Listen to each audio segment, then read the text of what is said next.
Once upon a time, there was a little girl named Lily who loved to play in nature. She lived in a small town surrounded by beautiful forests, lakes, and meadows.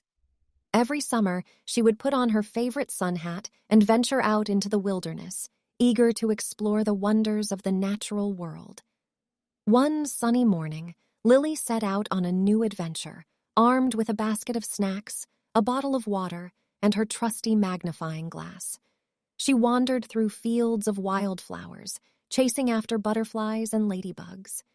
She climbed tall trees and swung from branches like a monkey. She waded through streams, catching tadpoles and minnows. As the day wore on, Lily found herself in a shady grove, where a gentle breeze rustled the leaves overhead. She spread out a blanket on the soft grass and lay down, gazing up at the blue sky. She listened to the birds singing and the crickets chirping and felt at peace with the world. As the sun began to set, Lily gathered her things and headed back home, feeling happy and content. She knew that there was no better way to spend a summer day than playing in nature, and she couldn't wait to do it all over again tomorrow.